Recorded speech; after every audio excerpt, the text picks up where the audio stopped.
5명의 동료 부대원을 숨지게 한 임모 병장이 어제 자해하기 직전에 메모를 썼습니다. 펜하고 종이를 달라라고 해서 메모를 썼고 어떤 내용일 것인가 관심이 모아졌었는데 국방부가 이 부분에 대해서 오늘 오전에 브리핑을 했습니다. 국방부 취재기자 연결해서 들어보겠습니다. 황혜경 기자 나오십시오.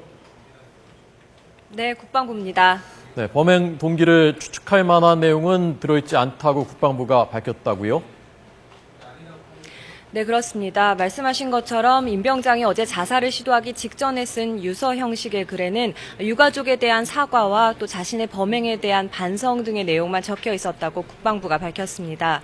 국방부 김민석 대변인은 오늘 브리핑에서 유서 형식의 글에는 동료들에 대한 불만이나 군 생활에 대한 불만 등 범행 동기를 추측할 만한 구체적인 내용이 없었다며 이같이 밝혔습니다.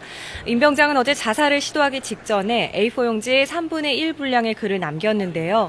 가족에 대해 사과하는 내용도 글에 담겨 있었다고 국방부는 전했습니다. 이와 함께 임 병장은 자살 시도 직전 30발의 실탄을 보유하고 있었고 75발 가운데 40발을 사용한 것으로 추정된다고 덧붙였습니다.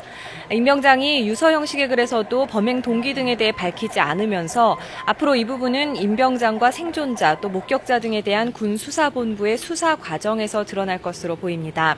육군 중앙수사본부는 현재 목격자와 생존자의 진술과 함께 임 병장과 관련된 자료 등을 토대로 강도 높은 수사를 진행하고 있습니다.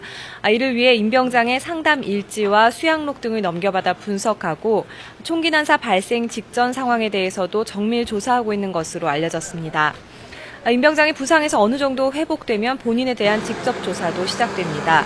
임 병장에 대한 조사에서는 부대 내 집단 따돌림이나 가혹 행위가 있었는지 여부, 범행 동기, 또 도주 경로 등을 집중 조사할 방침입니다. 1차 수사가 마무리되면 국방부와 합참, 육군본부의 전문가들로 구성된 별도의 합동조사단으로 부대 내 병영 부조리, 존재 여부 등을 정밀 점검할 예정입니다. 이번 사건을 계기로 군대 내 관심병사 관리가 허술한 것 아니냐는 비판이 높아지면서 군 당국은 다음 달부터 전군을 대상으로 관심병사 관리 체계에 대한 정밀 진단도 실시하기로 했습니다. 임 병장에 의해 희생된 장병 5명에 대한 예우 논의도 진행 중입니다. 국방부는 이번 사건으로 희생된 간부와 병사에 대해 순직을 인정하고 한 계급 추서와 국민묘지 안장 등을 검토하고 있다고 밝혔습니다. 지금까지 국방부에서 YTN 황희경입니다.